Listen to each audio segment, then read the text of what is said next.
10절부터 13절 말씀 우리 한 목소리로 한번 읽어보겠습니다. 빌립보서 4장 10절부터 13절까지 우리 다 같이 시작. 내가 주 안에서 크게 기뻐함은 너희가 나를 생각하던 것이 이제 다시 싹이 나미니 너희가 또한 이를 위하여 생각은 하였으나 기회가 없었느니라. 내가 궁핍함으로 말하는 것이 아니라 어떤 형편이든지 나는 자족하기를 배웠노니 나는 비천에 처할 줄도 알고 풍부에 처할 줄도 알아. 모든 일 곧 배부름과 배고픔과 풍부와 궁핍에도 처할 줄 아는 일체의 비결을 배웠노라. 내게 능력 주시는 자 안에서 내가 모든 것을 할 수 있느니라. 아멘. 기도합시다. 주 하나님, 세상의 소리를 많이 듣고 있다가 오늘 하늘의 소리, 하나님의 소리를 듣기를 원합니다. 말로 듣지 않게 하시고 말씀으로 들어 마음판에 새기고 그 말씀 안에서 위로와 소망을 얻고 마땅히 갈 길을 밝히 깨닫는 귀한 시간이 되게 하시옵소서. 예수님 이름으로 기도합나이다. 아멘. 사진 한번 볼래요? 소년 다윗, 거인 골리앗. 알겠죠? 우리 다 같이 한번 읽어봐요. 시작.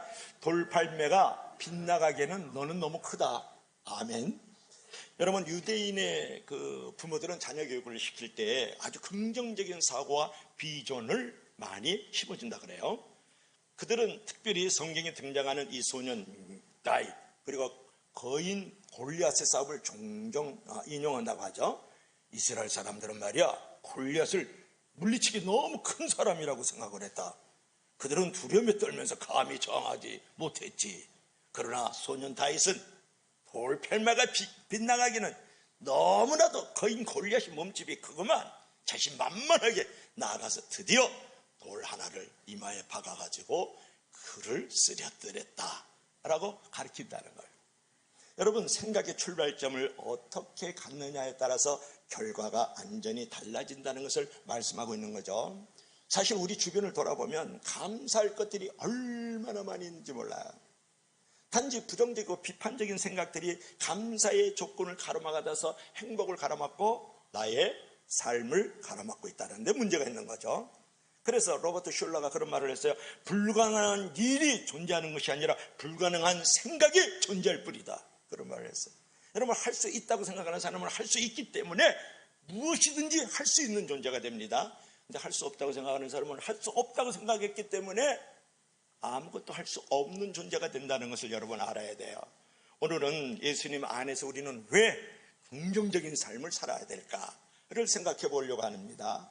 오늘은 왜 예수님 안에서 우리가 감사하는 삶을 살아야만 될까 하는 것을 말씀 안에서 생각해 보려고 하는 것이죠. 자, 오늘 본문은 뭐냐면 사도 바울의 고백을 통해서 긍정적인 삶, 감사하는 삶을 잘 말해주는 말씀이 오늘 본문의 말씀이에요. 본문 10절 말씀을 다시 한번 읽어볼까요? 다 같이 시작. 내가 주 안에서 크게 기뻐하면 너희가 나를 생각하던 것이 이제 다시 싹이 나미니 너희가 또한 이를 위하여 생각은 하였으나 기회가 없었느니라. 여기서 사도 바울이 뭐라 그랬냐면은 다시라는 말을 들어갔죠. 다시 싹이 나미니, 이 부분은 뭐냐면 다시 사도 바울이 기쁨의 이유를 발견하게 됐다라는 거예요. 내가 주 안에서 크게 기뻐하면, 이렇게 말씀하고 있지 않습니까? 내가 주 안에서 크게 기뻐하면 그는 주님 안에 있는 것 자체만 해도 큰 기쁨이라고 생각했거든요. 마음을 새겼거든요. 동시에 그처럼 주 안에서 큰 기쁨이 된 그 이유를, 원인을 지금 옆 본문에서 설명하고 있어요. 자, 10절 보세요. 이제 다시 싹이 나미니, 이렇게 말씀을 하고 있거든요. 이제 다시 싹이 났다, 이거 헬라어로 말하면 아네 탈레테, 이런 말을 하는데, 다시 싹이 났다는 것은 다시 소생했다, 다시 꽃이 피었다, 다시 좋은 일이 벌어졌다, 그런 말이에요. 이게 무슨 말일까요?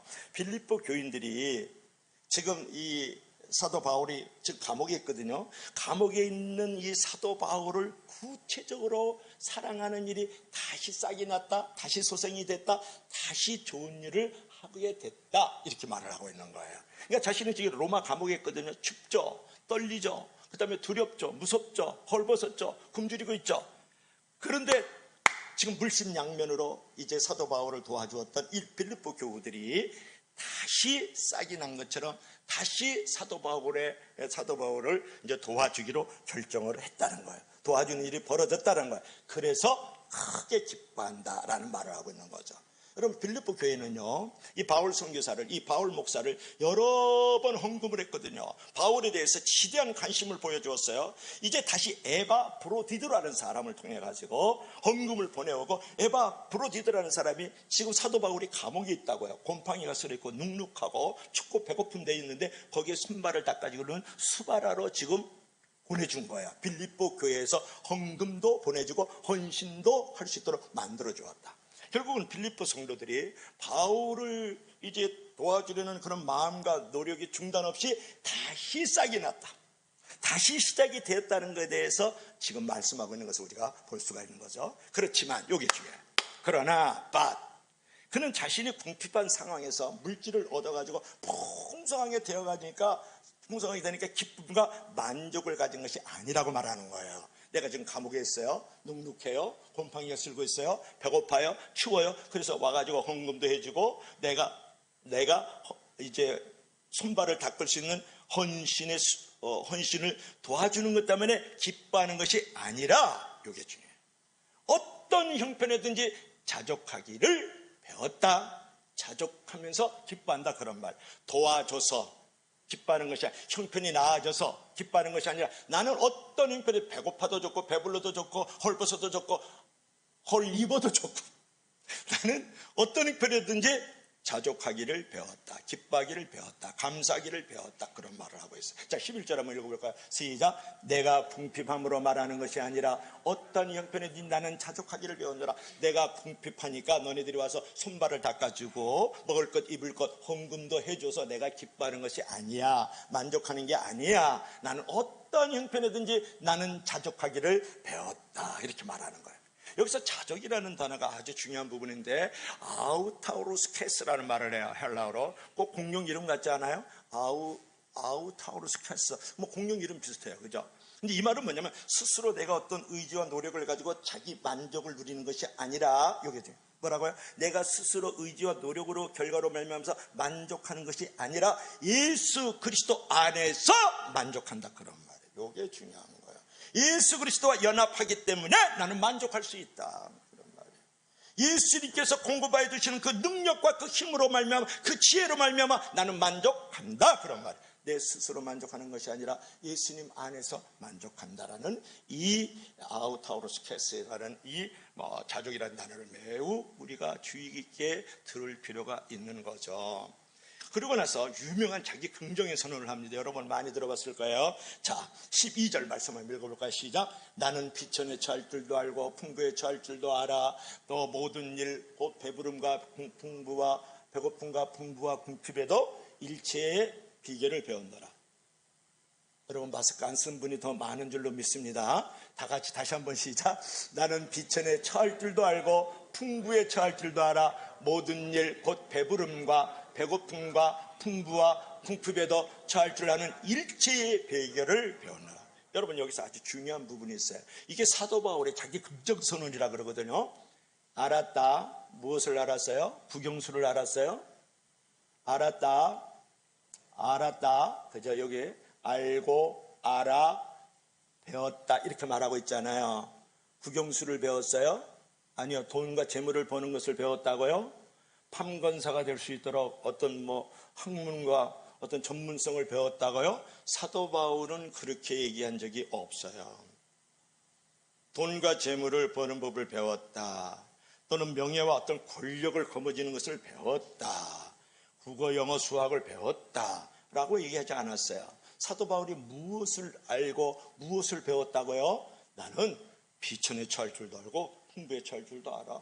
나는 배고파도 좋고 배불러도 좋은 것을 나는 거기서 자족하는 것을 나는 배웠어. 풍부도 좋고 빈곤도 좋아. 나는 병들어도 좋고 나는 건강해도 좋아. 있어도 좋고 없어도 좋아. 나는 그것을 알았고 그것을 배웠다라는 거예요. 여러분 왜 돈을 벌어요? 행복하기 위해서 돈 버는 거예요. 여러분 왜 재물을 쌓아요? 내가 잘 살려고 쌓는 거죠. 그러나 보세요. 여러분 정말 돈을 버니까 행복합니까? 여러분 재물을 쌓으니까 잘 살더냐고요.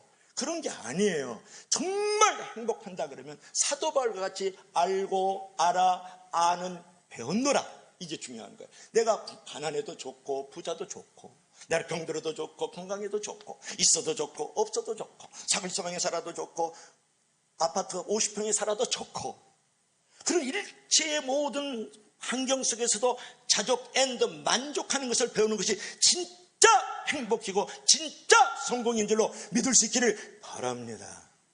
큰소리 다 같이 아멘 하십시다.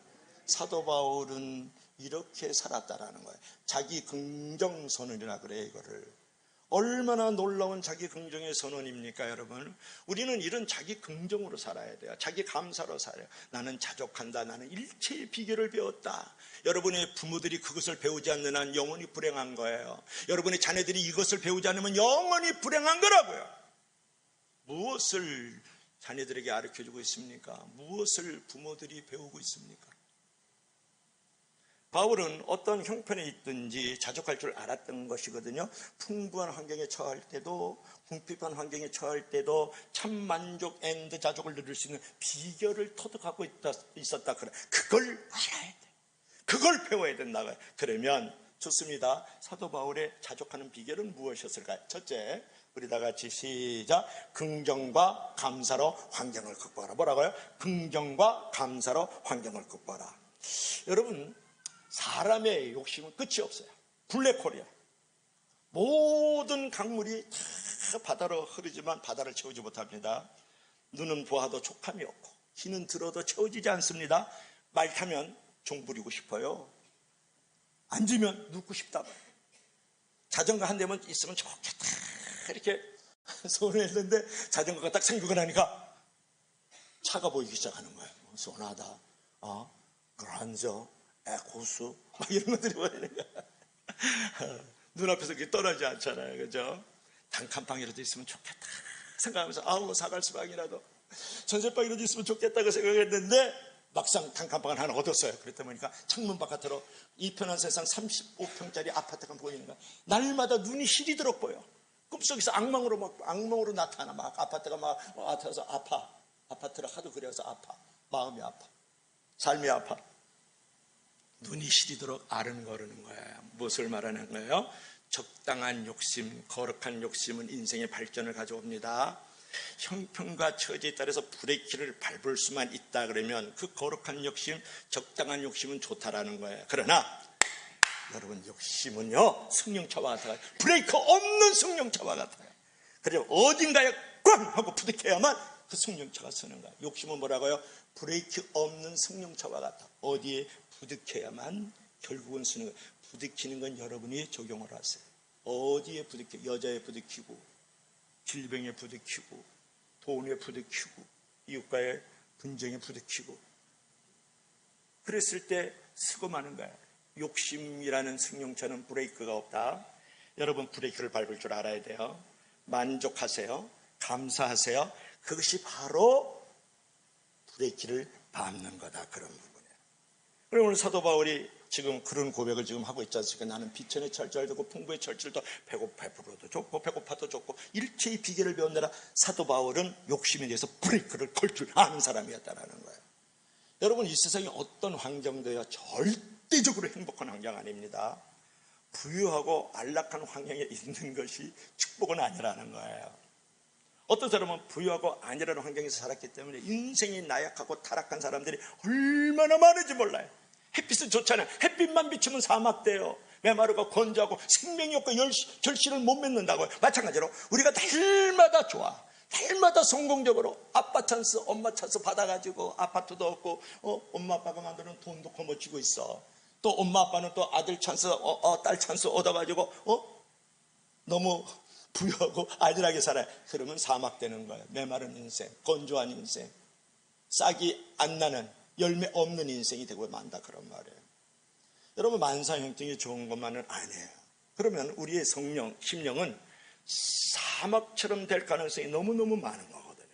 만사형통이 그런 거예요. 때로는 역경도 필요하다. 어려서 역경 속에서 성공한 인물들이 너무너무 많이 있잖아요. 내가 어떤 환경에 있든지 그 환경이 내 인생을 결정하는 것이 아니라 우리 인생의 위대함은 환경에 의해서 만들어지는 것이 아니고 긍정하는 믿음, 감사하는 믿음으로 우리가 위대함이 만들어지는 줄로 믿을 수 있기를 바랍니다. 그것이죠. 우리 한번 읽어봐요. 시작. 위대함은 환경에 의해서 창조되지 않고 긍정의 믿음에 의해서 만들어진다. 아멘. 그러면 우리가 이제 항상 사도 바울처럼 일체의 비결을 배웠다고요. 자족할 수 있고 만족할 수 있는 비결을 우리가 살아야 되겠는데, 그럼 구체적으로 어떻게 해야 정말 어떤 환경에도 자족하고 만족하며 살 수 있을까요? 우리 다 같이 첫째로 시작.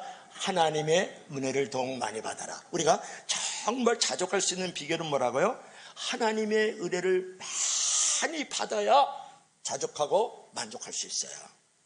여러분, 사도 바울은요, 예수님을 위해서 원치 않는 곳으로 다녔습니다. 원치 않는 곳으로 끌려다녔습니다. 그곳에 살았습니다. 많은 세월을 눈물과 슬픔과 배고픔과 춥고 헐벗고 강도 위험, 바다의 위험, 동족의 위험 속에서 살았다고요. 이렇게 불행한 사람이 있어요. 고린도후서 11장 23절부터 27절에 사도 바울의 생애가 나오는 거예요. 또한 본문 말씀을 쓸 때는 지금 어디에 있는지 아세요? 이 빌립보서가 지금 기쁨의 서신이거든요. 긍정의 서신이고 감사의 서신인데, 이 빌립보서를 쓸 때 어디에 있었어요? 감옥에 있었다고요. 눅눅하고 곰팡이 쓰는 곳이에요. 그렇지만 그는 이 감옥에 있으면서도 이런 말씀, 기뻐하고 기뻐하라. 내가 다시 말하노니 기뻐하라. 빌립보서 1장 12절에 말씀을 하고 있잖아요. 여러분, 이런 고백 정말 할 수 있겠어요? 사도 바울처럼. 그에게는 기뻐할 만한 조건과 환경이 하나도 없었지만 기뻐했어요. 그리고 감사했다고요. 그 이유는 뭐냐면 그가 감옥에 살면서도 하나님의 은혜를 충만히 받으면서 살았기 때문에 그래요. 뭐라고요? 그가 눅눅한 감옥 속에서, 매맞는 감옥 속에서, 헐벗는 감옥 속에서, 굶주리는 감옥 속에서도 그가 이제 기뻐할 수 있었던 이유는 뭐라고요? 하나님의 은혜를 많이 받았기 때문에 그래요. 자, 보세요. 여기에 지금 암초가 있어요. 지금 암초가 있어요. 근데 물이 여기까지 와 있어요. 근데 배가 여기에 통통통통통통, 지금 배 가는 거 보이죠? 하면 여기에 부딪혀요. 암초예요. 그런데 물이 점점 차오릅니다. 차올라요. 암초 위로 올라갔어요. 올라가는데 그러면 배가 올라갔죠. 암초 위를 지나가는 거예요. 제가 무슨 말을 하는 거냐, 이게 중요하지 않아요? 여러분, 물이 차오르면 배가 암초에 걸리지 않듯이 우리에게 은혜의 물이 차오르면 모든 인생의 장애물을 건너뛸 수 있고 넘어갈 수 있다, 그런 말을 드리는 거예요. 그래서 교회면 은혜를 받아야 돼요. 은혜를. 일하려고 덤비져봐서 일이 우상이야, 일이 하나님이야. 일이 중요한 게 아니고 은혜를 받아야 돼요. 둘째로는 우리가 어떻게 자족하며 사는 비결이, 시작. 하나님의 선하심을 항상 확신하라. 다시 한번 큰 목소리로 하나님의 선하심을 항상 확신하라. 뭐라고요? 항상 확신해야죠. Always. 영어로. 어려운 영어는 나 잘 몰라요. 사도 바울은 진짜 20년 동안 선교사역을 하면서 교회란 교회는 다 세웠거든요. 터키 또는 그리스 이런 데 그냥 교회를 다 세웠는데, 그가 사역을 하면서 얻은 결론이 하나 딱 있어요. 그것이 뭐냐면 인생을 살면서 내 뜻대로 되지 않는다는 거예요. 뭐라고요? 인생을 살면서 내 뜻대로 되지 않는다. 여러분, 하나님 안에 살아도요, 내 뜻대로 되지 않습니다. 주님의 뜻대로 된다는 걸 알았어요.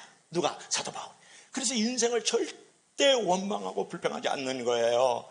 그리고 내 뜻대로 되지 않지만 하나님께서 나에게 가장 선한 길로 인도하신다는 확신을 가지고 있었다고요. 누가? 사도 바울. 그래서 원망하고 불평하지 않아요.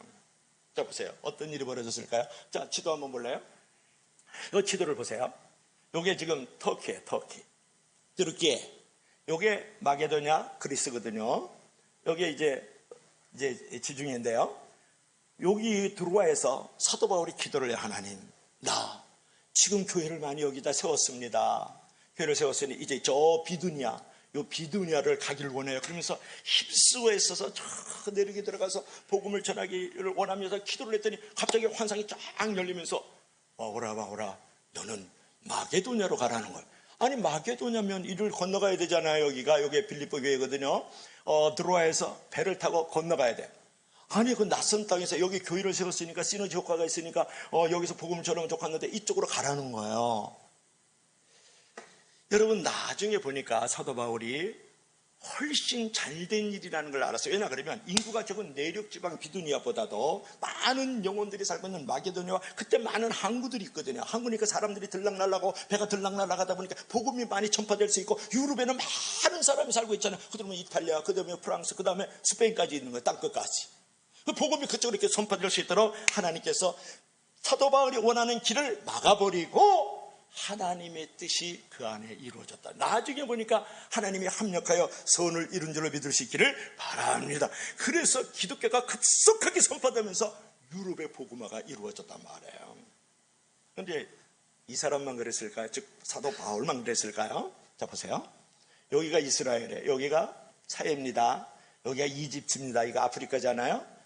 요셉을 여러분 잘 알잖아요. 형들의 괜한 미움을 받았어요. 아니 아버지가 나를 사랑하는데 형님들이 나를 미워할 이유가 뭐냐고. 미워가지고 또 마른 웅덩이에 집어넣었다. 그러니까 미디안 상인을 또 팔아먹었다. 미디안 상인이 끌고 어디를 내려가냐면 이 이스라엘을 여기서 어디까지면 이집트 고센터까지 이집트까지 끌고 내려갔어요. 노예니까. 그래서 보디발 장군 집에 팔았다. 거기서 열심히 진짜 눈에 그냥 넣어도 아프지 않을 정도로 열심히 일해줬는데 그 보디발 장군의 아내가 여보 요새 17살 홍안의 소년이요 나하고 하룻밤만 자면 어떨까요? 그런 거예요. 그래서 그냥 우뚝 딱 벗어버리고 도망가잖아요. 그랬다고 그 부인이 모함을 해가지고 감옥에 집어넣는다. 감옥에 집어넣었다고요. 거기서 드디어 꿈을 해몽해가지고 지금 나오는데 그때 이 이스라엘에서 이집트까지 노예로 팔려오는 동안에 하나님이 무엇을 했느냐가 중요한 거예요. 하나님이 무엇을 한지 아세요? 요셉이 그 큰 이집트의 대제국의 국무총리 자리를 만들고 있었는 줄로 믿을 수 있기를 바랍니다. 이것이 중요한 거예요. 그래서 형님들과 동생들한테 46장 47장에 보면 창세기 형님 아버님 걱정하지 마세요. 아버지께서 나를 미리 보내주셨어요. 우리 가족들을 구원하기 위해서요. 이 민족을 살리기 위해서 나를 먼저 보내주셨습니다. 하나님이 합력하여 선을 이루셨어요. 할렐루야. 이런 말을 하는 거예요. 여러분 길이 막히면 은혜가 없는 사람들 그리고 하나님이 선하신 뜻이 있다는 걸 확증하지 못하는 사람 계속 원망하고 불평해요. 어떤 상황이든지. 그런데 은혜가 있는 사람들 특별히 하나님이 선하심이 반드시 있어라는 것을 확증하는 사람 어떤 상황에도 감사하고 찬양하는 역사가 일어나는 줄로 믿을 수 있기를 바랍니다. 그래서 바울은 로마서 8장 28절에 이런 유명한 말을 하잖아요. 다 같이 시작. 우리가 알거니와 하나님을 사랑하는 자 그의 뜻대로 부르심을 입은 자들에게는 모든 것이 합력하여 선을 이루는. 여러분 자식들에게 돈 재물 버는 거 가르쳐주지 마세요. 소용없습니다. 자식 망가뜨리는 거. 자식들 뭐 좋은 직장 뭐 좋은 대학교 들어가는 거 그거 알게 하지 마세요. 우리가 알거니와 그랬잖아요. 내가 오늘 안다는 말을 많이 하잖아요.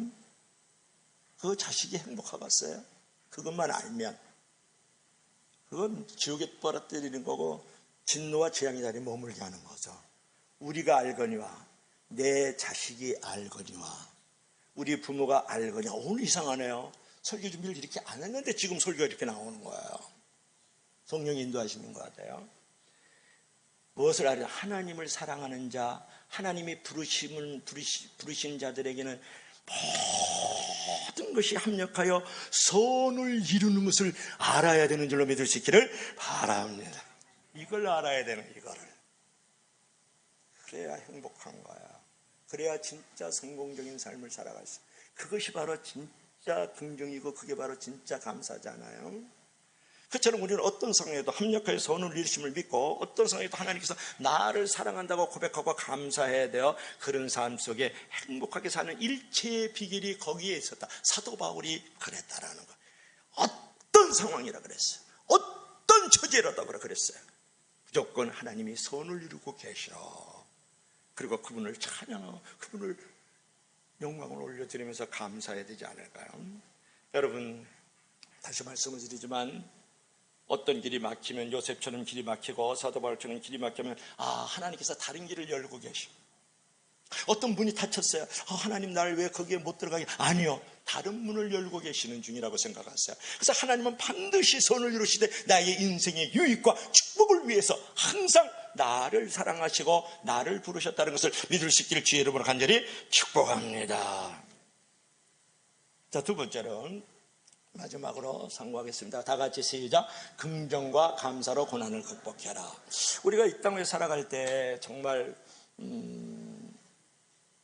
이제 성공적인 삶을 살아가고 그 다음에 늘 자족하는 삶을 살아가기 위해서는 긍정과 감사로 무엇을? 고난을 극복하라. 이제 그런 부분이거든요. 오늘 본문 말씀 빌립보서 4장 11절 12절 말씀과 관련된 말씀으로 빌립보서의 백미와 같은 말씀이 하나가 나오는데 여러분이 잘 아는 말씀이에요. 빌립보서 4장 11절의 말씀은 어떤 형편에도 자족할 줄 알았다 이런 것이고, 빌립보서 4장 12절에는 뭐냐면 내가 일체의 비결을 배웠다라는 거예요. 그러면 4장 13절은 여러분 너무 중요한 기절이에요. 우리 다 같이 시작. 내게 능력 주시는 자 안에서 내가 모든 것을 할 수 있는 자. 그러니까 내게 능력 주시는 자 안에서, 이거는 엥크리스토스 이런 말을 하죠. 예수님 안에서 내가 모든 것을 할 수 있느니라. 근데 이것이 한국 성도와 교회에 엄청난 곡해와 이제 와전된 해석을 갖고 있다는 거예요. 이 부분이 원래 이게 어떤 말이냐면 어떠한 조건과 형편 속에서도 자족하면서 하나님을 의뢰할 수 있습니다, 그런 말이에요. 뭐라고요? 어떠한 조건과 형편 속에서도 자족하면서 하나님을 의뢰할 수 있는 것은 나의 노력과 나의 의지의 결과가 아니라 오직 예수님과의 연합해서 그분께서 주시는 그 능력으로 나는 모든 것을 할 수 있습니다, 이렇게 알아야 되는데 우리 성도들은 어떻게 알고 있느냐? 그것은 뭐냐면 믿는 사람 다 할 수 있어. 그래서 기적의 주인공, 축복의 주인공, 간증의 주인공이 될 수 있다, 이렇게 생각해요. 여러분, 기적의 주인공, 축복의 주인공으로 되라는 것은 사단의 속삭임이라는 걸 여러분 알아야 돼요. 예수님께서 40일 이제 금식 기도를 하실 때 사단이 제일 먼저 한 말이 뭔지 아세요? 이 돌덩이를 떡덩이로 만들어 그 기적의 주인공이 되라는 거거든. 예수님께서 아니요, 하나님의 입에서 나오는 말씀으로 살아 그러잖아요. 성령님께서 뛰어내려, 그래서 천사가 밭해줄 거야. 그럼 넌 칭찬과 영광을 받으리라는 거야. 사단이 그렇게 유혹을 하는 거거든요. 그게 축복의 주인공이잖아. 너 천하만국 다 줄게, 너 가져. 그러면 뭐예요? 그 큰 권력을 갖게 되는 거잖아요. 그게 사단의 속임수인 거예요. 우리는 이 기절을 그렇게 알고 있다니까. 내게 능력들, 내가 모든 거 다 할 수 있다. 기적도 할 수 있고 축복도 할 수 있고, 많은 사람에게 높임을 받을 수 있어. 그런 것이 아니라 믿는 사람이 모든 것을 다 할 수 있다는 말씀으로 오해 앤드 곡해하면 안 되고, 이 말씀은 뭐냐 그러면 주 안에서 돌덩이를 떡으로 만들 수 있다는 말이 아니고 주님 안에서 어떤 환경과 고난도 극복할 수 있습니다, 그런 말이. 뭐라고요?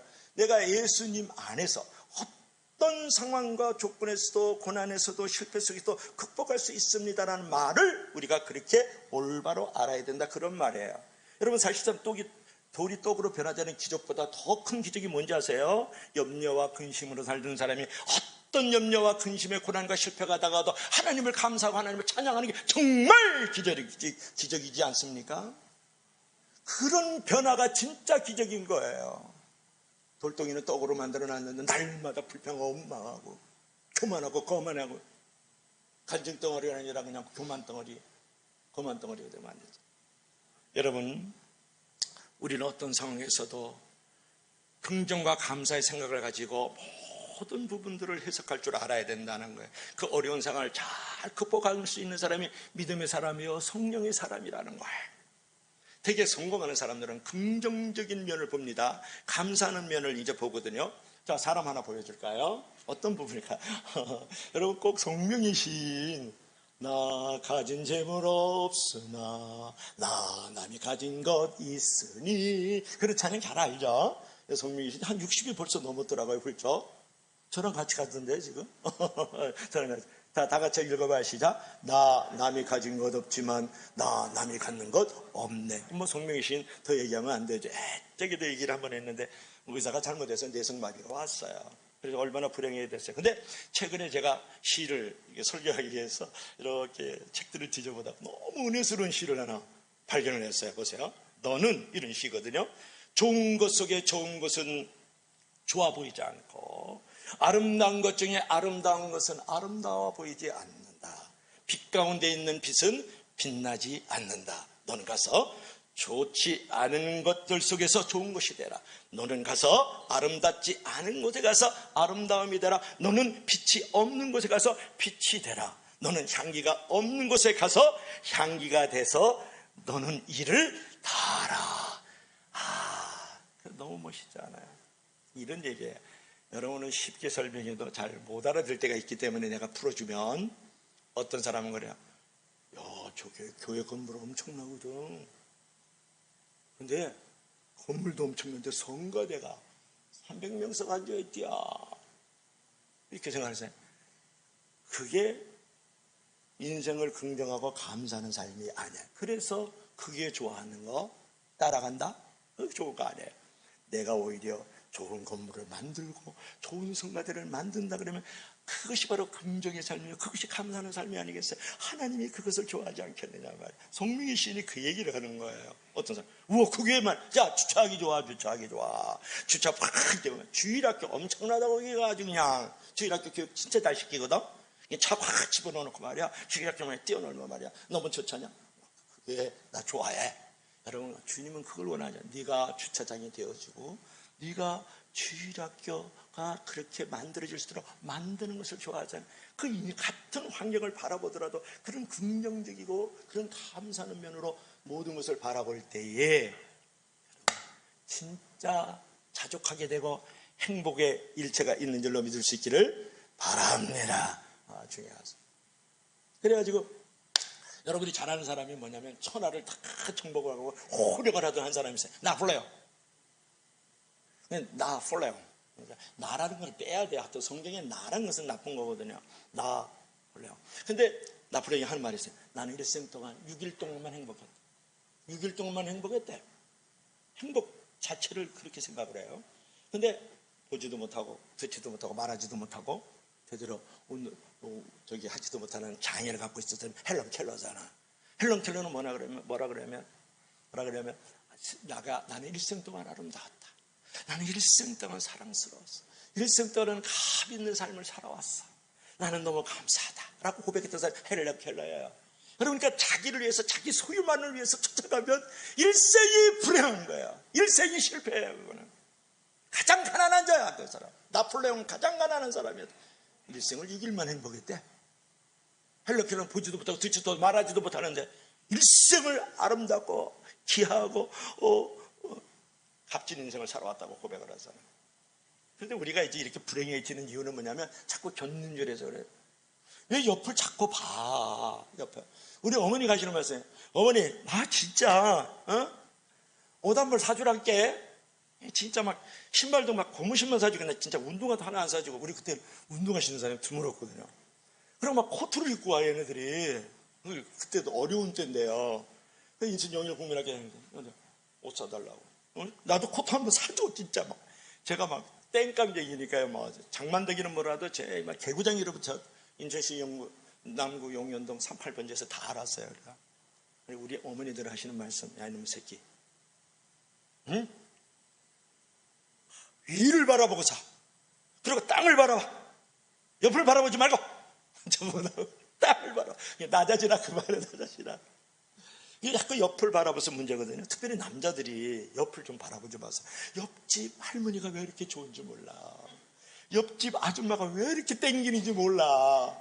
그냥 얼굴도 잘생기고 다 화장하고 나오니까 그래요. 환장하기 전에 화장하잖아요. 치장하기 전에 화장하자. 그래서 얼굴 옆집 아줌마가 예뻐 보이고 옆집 할머니가 아주 단정스럽게 보이고 밥도 잘 짓는 것 같고 잠자리도 착해 해주는 것 같고 안마도 잘해주는 것 같고 막 이런 생각을 한다니까요.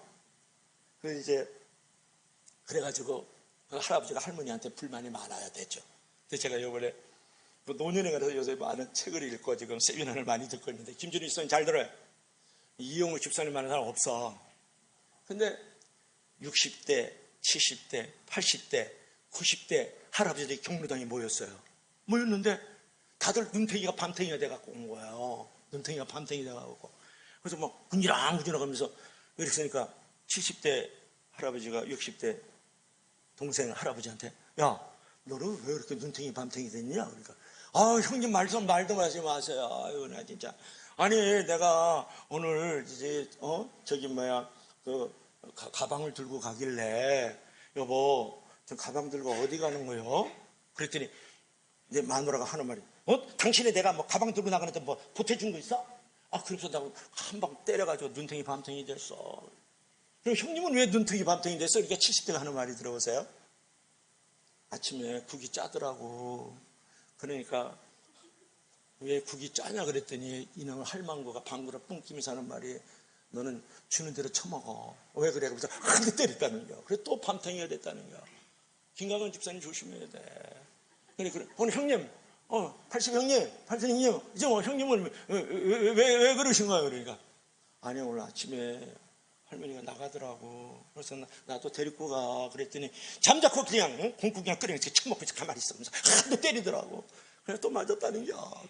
눈탱이 밤탱이. 최종만 집사님 조심하셔야 돼. 죄송했어. 이제 90세. 아니 최고 형님은 눈탱이 밤탱이 됐어요. 그랬더니 하는 말이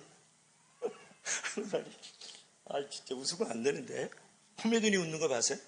그래 형님 최고 형님 우리 왕따 형님 이렇게 왕 형님 어떻게 왜 형님을 왜 맞았어? 그랬더니 내가 아침에 있잖아 이불에서 눈을 떴거든. 눈 떴다고 내가 맞은 거야. 그러더라고요. 아직도 살아있어? 그러더라고요. 그래서 요즘에 90이 넘으신 할아버지들이요 고민이 많대요.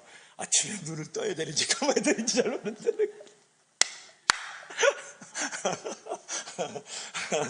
우리 이민택 장로님 조심하셔야 돼.